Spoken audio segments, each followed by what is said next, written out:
The next argument is an argument that Rachel's attributes to Ayn Rand. Now, Ayn Rand, sometimes thought of as a philosopher, but not by philosophers. I want to emphasize that.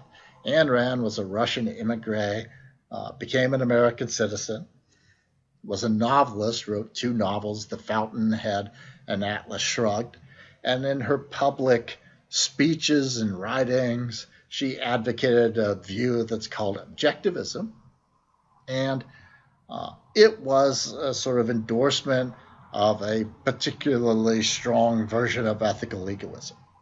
And Ayn Rand doesn't actually make this argument explicitly that Rachel's uses, but Rachel's does attribute this argument to inspiration by Ayn Rand and some of her followers. So it's a sort of way of characterizing the sorts of reasonings that Rand had for ethical egoism. So the idea here goes as follows, and this is basically a paraphrase of the argument as appears on page 74. Each person has only one life to live. If we value the individual, then we must agree that this life is of supreme importance. So premise 1 is that everyone should assign ultimate value to their own individual life. The ethics of altruism regards the life of the individual as something that may be sacrificed for the good of others. Therefore, the ethics of altruism does not take the value of the individual seriously. So the idea here, and he gives us a little quote from Rand about this, is that altruism, right, requires that we rob or steal, take from individuals to give to other individuals. And so we devalue that individual to value someone else. And so from Ayn Rand's perspective, right, this is inconsistent with the superlative value and importance that we place on the individual because that individual has one and only one life to live.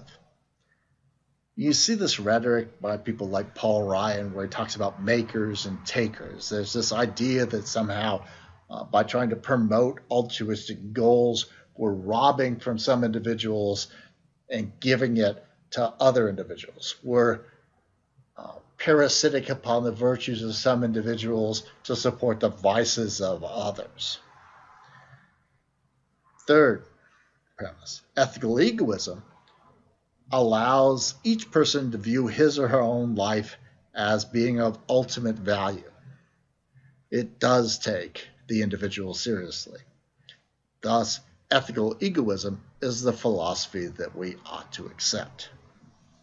So this argument that Rachel's attributes to Ayn Rand and Ayn Rand's followers essentially says, look, the single most important thing, the thing that everyone should value the most is their own life and their own well-being. That's of supreme importance.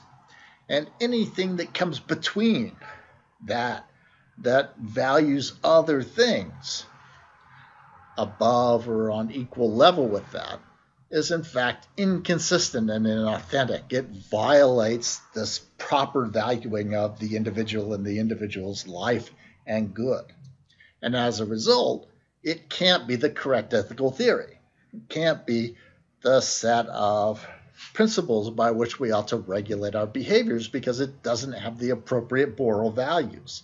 The appropriate moral values place the individual above all else. And the only theory that does this, the argument then asserts, is ethical egoism. And hence, ethical egoism is the only ethical theory that's consistent with moral values that are objectively true. So that's the argument.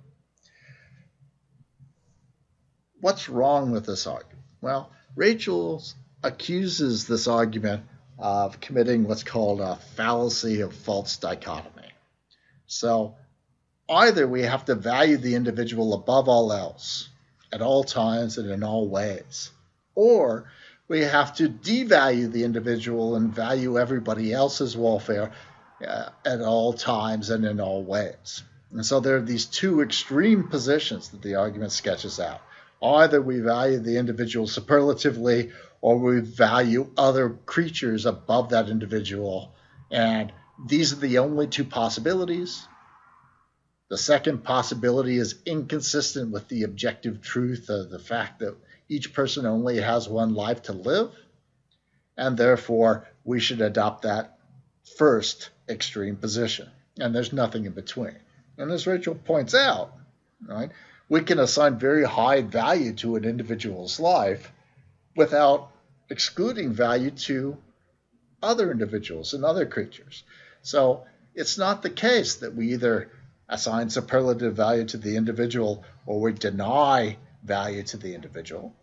There's a continuum where the individual and others receive relative values. And so this argument makes a false assumption about the theoretical possibilities and about the possibilities for what we value morally.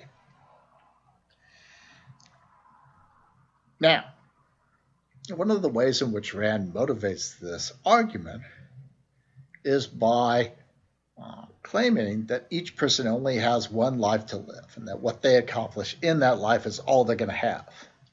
And this view is actually motivated by something that people don't often really understand. For instance, Paul Ryan, when confronted with this, backpedaled on his Randianism quite severely. Ayn Rand denies that there's any afterlife or God. And so Ayn Rand asserts that, look, there's only one life. There is no afterlife. There is no justice woven into the fabric of the universe. So in those situations, she argues, ultimate value has to be assigned by individuals to their own lives as opposed to anything else. And so that particular worldview that motivates that moral value isn't a worldview that's shared by, for instance, Christians or Islam, practices of Islam, or Jewish people, or for that matter, Hindus. Right? Anybody who believes in an afterlife or who believes in reincarnation, etc., that view isn't consistent with the motivations that Rand offers up for her view. So Rachel argues that this view has a false premise. That is, it falsely supposes that we either have to superlatively value our own lives above everything else, or we have to devalue our lives in relation to everything else, and there's nothing in between. In addition to that, we might question whether or not the reasons that Rand gives us for superlatively valuing our own life are legitimate.